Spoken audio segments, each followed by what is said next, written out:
Bom dia, meu nome é Lúcia Martinez, eu sou casada e o Senhor me concedeu a graça e o privilégio de ter 2 filhos lindos. Eu quero compartilhar meu testemunho para que muitos de vocês que estejam passando por uma situação semelhante à minha ou até mesmo qualquer outra, sejam inspirados a buscar a solução em Deus para os seus problemas e entender que existe sim uma saída e que ela se chama Jesus Cristo. Eu nasci em uma casa composta por um pai adúltero, minha avó paterna era infiel ao meu avô e ele, por sua vez, maltratava ela fisicamente. Eu não duvido que, por esse motivo, o meu pai também fosse um homem infiel e violento em relação à minha mãe, que foi maltratada de todas as formas possíveis. Fisicamente, verbalmente e sexualmente. Eu aprendi que minha avó também foi rejeitada e maltratada. Minha bisavó materna casou-se com um homem humilde de baixo status econômicos, de modo que os pais rejeitaram esse casamento. Menciono tudo isso porque agora entendi que as maldições geracionais, elas são cumpridas sim.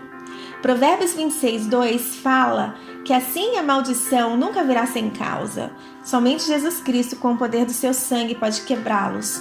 Quando entendemos os motivos de tantas coisas ruins que nos acontecem sem explicação, quando o Senhor, que é a verdade, nos permite conhecer a raiz e a origem da situação, nós estaremos livres. Como diz lá em João 8:32, e eles conhecerão a verdade, e a verdade vos libertará.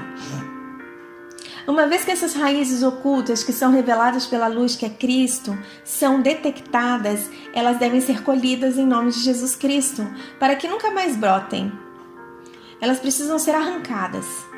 Assim como Jesus Cristo amaldiçoou a figueira e ela secou imediatamente e nunca mais deu frutos, também as raízes da figueira das maldições geracionais de nossas vidas devem ser ressequidas. Marcos 11:14 diz: nunca mais alguém comerá de você.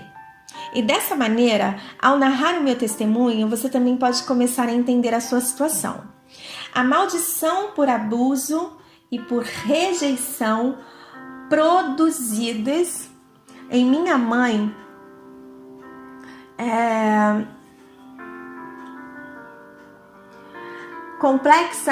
a maldição por abuso e rejeição produzidas na minha mãe, como complexidades, agressividade, orgulho, instabilidade emocional, dificuldade em demonstrar afeto, egoísmo, conflitos e, obviamente, abuso psicológico. Eu cresci vendo muitos conflitos, gritos, brigas, violência física em minha casa. Descobri as infidelidades do meu pai e vi minha mãe sofrer por esses motivos todos. As consequências que estas cenas deixaram em meu coração e minha mente foram indescritíveis.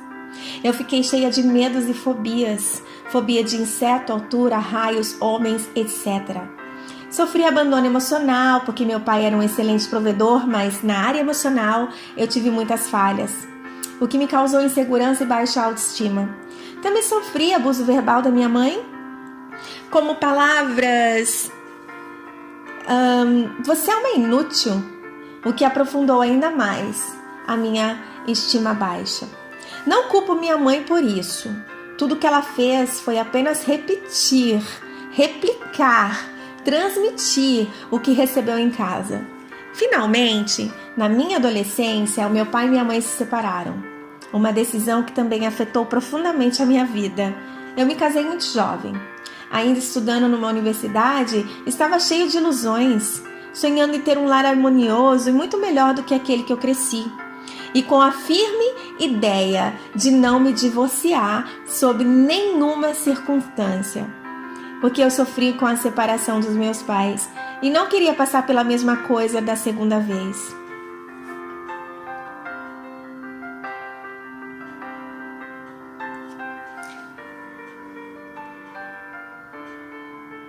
No entanto, desde os primeiros dias, com 8 dias de casamento, o meu marido desapareceu. Por 3 dias. Esse foi o começo de uma vida escravizada e flagelada pela infidelidade. toda semana e durante estes 18 anos. Eu esperava meu marido até tarde da noite. Ele sempre pedia desculpas e eu me despedi. Parceiro, eu estava com o meu amigo, mais ou menos. Minha situação é bem descrita por aquela música do grupo espanhol Mocedades. Me aceite ou me deixe. Que é escrito mais ou menos assim, que diz mais ou menos assim: me aceite ou me deixe, mas não me peça mais para acreditar em você. Quando chega tarde em casa, não precisa inventar, porque suas roupas cheiram lenha de outra casa. Me leve ou me deixe. Se eu não estiver acordado, deixe-me sonhar. Não me beije na testa. Você sabe que eu ouvi você chegar. O seu beijo tem gosto de culpa. Além da infidelidade, o meu marido era bêbado. E não é estranho, porque o pai e o avô eram alcoólatras. E posso garantir que o bisavô dele também era. Esse vício é uma maldição geracional. Eu descobri que o pai do meu marido também era um homem infiel. Em outras palavras, tive uma maldição de infidelidade por parte do meu marido e meu pai. Eu me senti arrasada, decepcionada, destruída em um beco sem saída. Não se passou nenhum dia sem que eu pensasse em me separar.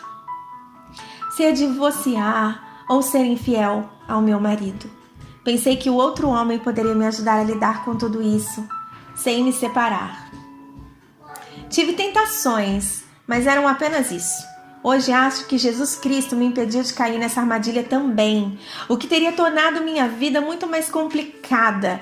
Eu desisti porque prometi não me separar e também porque não queria que meus filhos passassem por uma separação dolorosa. Pensei em como fugir de tal situação, vivi de reivindicação em reivindicação, sem obter nenhum resultado. Pelo contrário, minhas contínuas censuras pioraram a situação e distanciaram ainda mais o meu marido, o meu amigo de mim. Uma vida de lutas, mal entendidos e solidão. Um marido que me pediu provas, que ele era infiel a mim. Eu não os tinha, porque não tinha meios de contratar um detetive particular. Tudo que eu sabia era que me sentia sozinha, emocionalmente abandonada, rejeitada, desprezada como mulher, destruída como esposa. Eu chorei muito. Como eu chorei. Só quem já passou por isso pode entender e saber do que eu estou falando. Eu levantei os meus olhos para o céu e disse: Senhor, mesmo quando eu tiver que suportar essa situação em que me meti, por favor, me perdoe por não ter levado você em consideração para tomar uma decisão de casar e ajudar a me sair da minha situação terrível. Finalmente, um dia aconteceu o mais extraordinário, o melhor, o mais bonito, o melhor que aconteceu comigo em toda a minha existência, em toda a minha vida. Eu conheci Jesus. Eu conheci Jesus Cristo e aceitei em meu coração como meu Salvador pessoal. Que dia ótimo! Que dia foi aquele! Eu jamais vou me esquecer. Jamais me esquecerei isso enquanto eu viver. Minha vida foi marcada em duas, como a história da humanidade, antes de Cristo e depois de Cristo. Com Cristo em meu coração encontrei conforto, refúgio e paz que eu nunca tive. No entanto, as coisas não mudaram com meu marido. Mas se mudar de atitude, abandonar discussões, censuras que durante 14 anos não me serviram de nada, eu decidi mudar. Eu comecei a frequentar a igreja em um grupo de oração. E nesse grupo aprendi a buscar a Deus em oração e em jejum todos os dias. Eu me sentia mais forte. Eu me sentia forte para suportar as longas noites de espera, todo fim de semana. Agora Eu tinha Jesus Cristo comigo, a Bíblia que sempre me consolava. Esperar meu marido até tarde, e isso me deu muita tranquilidade. Li os salmos, orei e senti muita paz e muita confiança de que as coisas mudariam. Após 18 anos de um casamento frustrado, a infidelidade do meu marido ficou evidente. As orações entraram em vigor e o oculto veio à luz. Não mais um presságio, não mais minhas suspeitas, mas finalmente teve o corpo de uma mulher. O nome e o sobrenome de uma mulher. Descobri quem era a amante do meu marido, que tinha pelo menos 12 anos de idade. Era colega do trabalho, que tinha pelo menos 12 anos. Era colega de trabalho. O meu marido levava uma vida dupla. Entendi que trabalhei para apoiar meu marido, mas também entendi, muito para meu pesar, que ajudar e apoiar minha rival, para que eles pudessem ter um apartamento. Foram 12 anos de relacionamento. Eu senti que 18 anos de engano, hipocrisias e mentiras eram demais para mim. Eu me senti como no filme Dormindo com o Inimigo. Eu estava dormindo com o meu inimigo sem saber.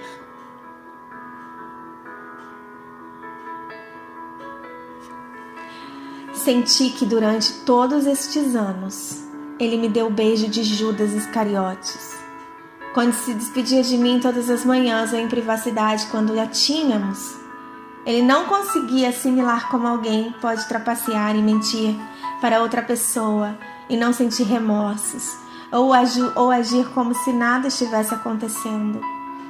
Que grande ator meu marido era! Perceber que minha rival tinha tudo que me pertencia era insuportável. Joias, convites para a Zona Rosa em Bogotá, os melhores restaurantes e buffets, beijos, carícias, amor e compreensão do meu marido por ela. Foi devastador, muito doloroso para mim, tanto que as palavras não podem descrevê-lo. Eu me identifico com as palavras de Winston Churchill, que sofria de depressão e o que lhe causou profunda dor, ele tentou expressá-la assim: se toda a dor do mundo fosse reunida, não seria a mesma que eu sinto. Minha dor foi tanta que eu pensei que ninguém sofresse tanto quanto eu. Senti que meu casamento e o que vivi com ele durante todo esse tempo eram mentiras. Pensei que havia dado os melhores anos em casamento a um infeliz, a um casamento infeliz e frustrado, e que não havia nenhuma esperança mais para mim. Eu entrei em depressão clínica. Só queria morrer. Chorei muito. Acho que 2 horas da manhã a 2 da noite. Eu perdi apetite, perdi peso, sofri de insônia, precisei de tratamento com antidepressivos, pílula de ansiedade, já que o divórcio parecia iminente. Eu sofria de transtornos de pânico, transtorno obsessivo-compulsivo. Minha casa estava totalmente em ruínas. Eu tinha muitas incertezas e medo pelo futuro.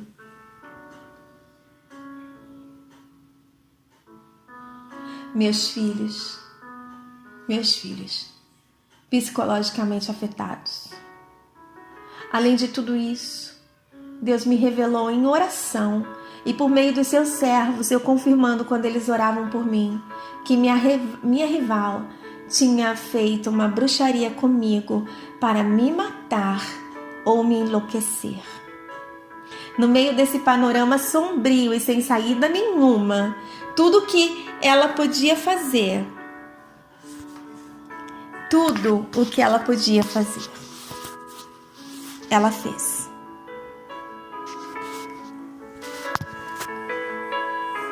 Um dia pedi a Cristo que falasse comigo.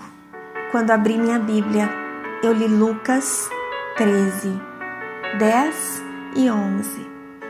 E ele falou de uma mulher de 18 anos, inclinada e que não podia se endireitar, até que Jesus Cristo a olhasse. Ele a soltou e a curou. Essa mulher era eu. A infidelidade do meu marido por 18 anos me curvou como aquela mulher. e ao mesmo tempo isso me chamou a atenção. A infidelidade me batia, a infidelidade me abatia, baixa autoestima, porque me sentia feia, desinteressante, inútil, rejeitada.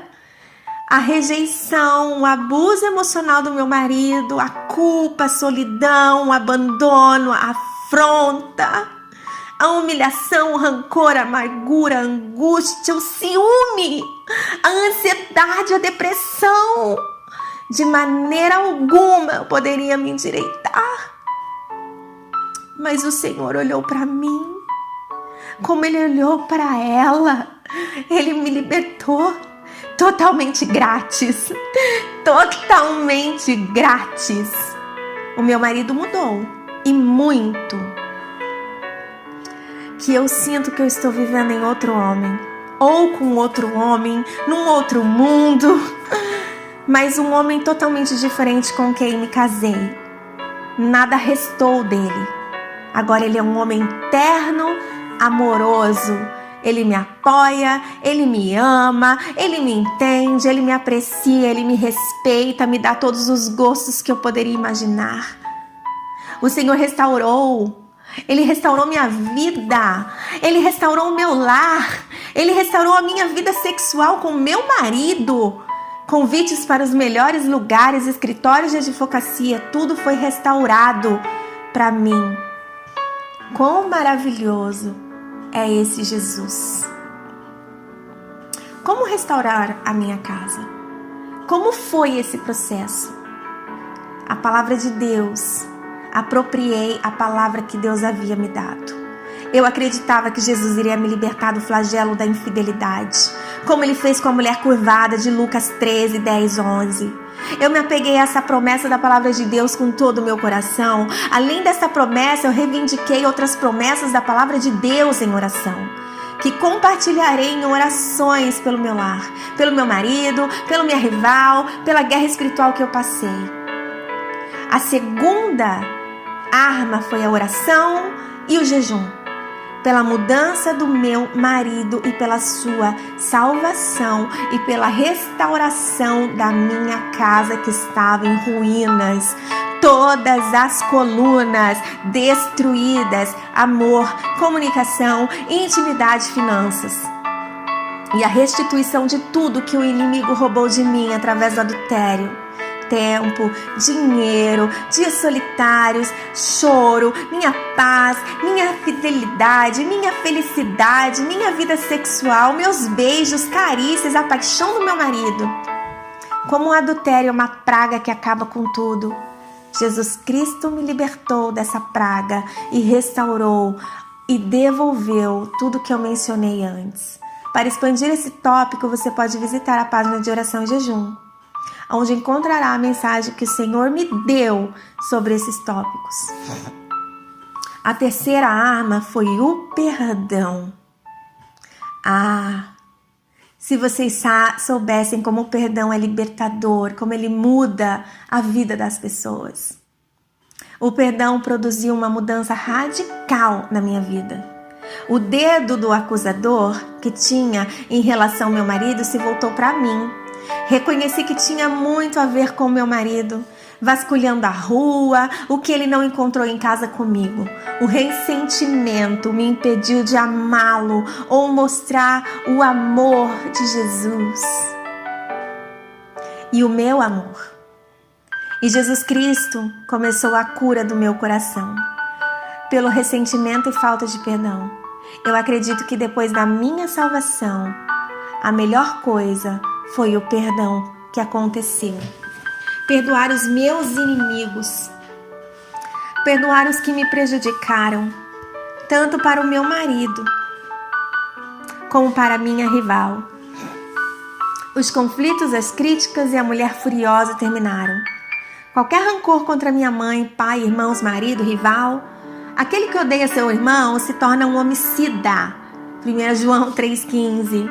Ame, abençoe e ora pelos seus inimigos.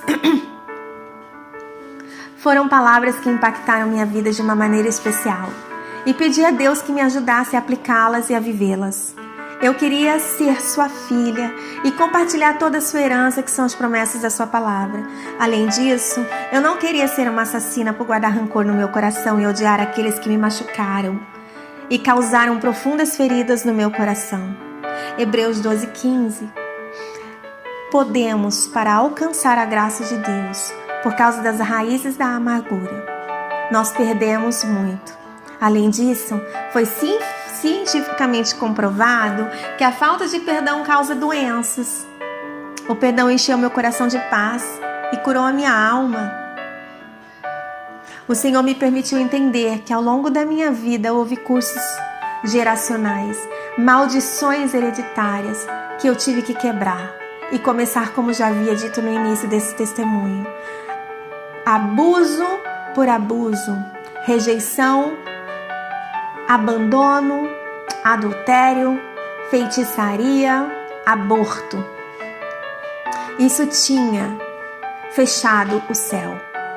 O poder do sangue de Cristo e o poder da sua palavra e a renúncia a essas maldições me libertaram. Existem pregadores que não acreditam nisso e não ensinam isso. Não os culpo ou os critico, porque a maioria não teve que viver ou passar por situações semelhantes a essas, semelhantes à minha. Além disso, eles sustentam de que quando alguém recebe a Cristo, as maldições vão embora, que não é necessário conhecê-las. Contudo, após 4 anos que eu aceitei Jesus, eu ainda estava sob a maldição geracional da infidelidade, rejeição, abuso, abandono, feitiçaria.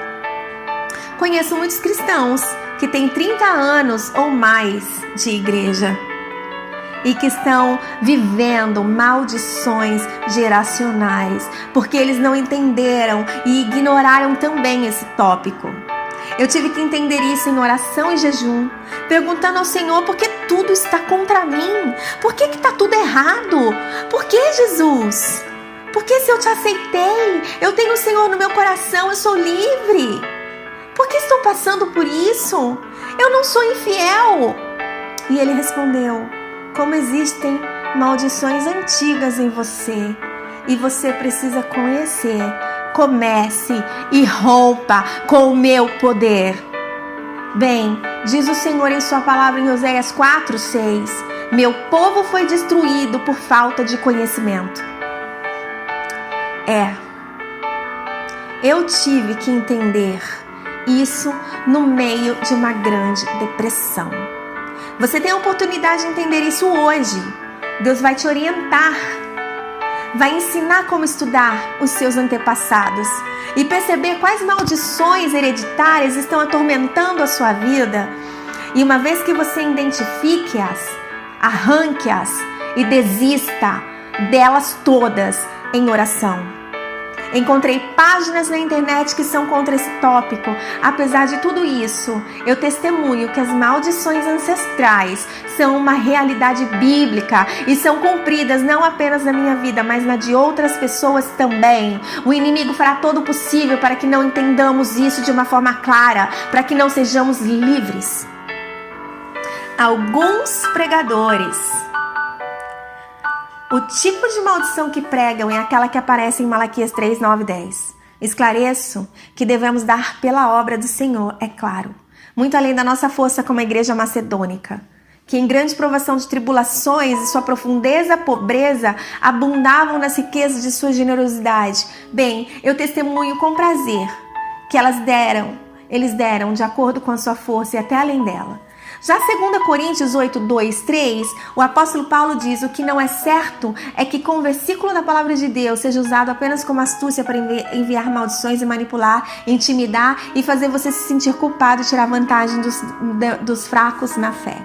Dar a obra de Deus devemos ser considerados uma alegria e um privilégio. Doar as nossas ofertas nunca será uma obrigação, devido a um medo. Foi assim que a palavra e a igreja da Macedônia entendeu. E foi o que o apóstolo Paulo declarou: pedindo-nos muitos pedidos, concedemos a eles o privilégio de participar da igreja e sustentar os santos. A perseverança são sinônimos de perseverança, constância, persistência, insistência e a não desistência. Perseverai na oração e no jejum que rompe todo jugo, toda corrente. Veja o estudo do poder do jejum. Sem desmaiar, não importa quais que sejam as circunstâncias, não importa quão difícil ou impossível de se resolver, do ponto de vista humano, a situação pela qual estamos passando pode parecer. Se você analisar o meu caso, eu poderia ter pensado, meu marido não tem esperança mais, ele não tem mais jeito, ele está condenado. Ele está muito apaixonado pela sua amante, que tinha 12 anos de relacionamento. Ele está com ela há 12 anos. Ele não vai deixá-la nunca. Ele nasceu assim e vai continuar assim. Em Deus, esse ditado popular, árvore que nasce torta nunca se endireita, não é verdade, não se aplica. O nosso Jesus é um carpinteiro. Para Deus não há nada difícil. Como está escrito em Gênesis 18:14, existe algo difícil para Deus?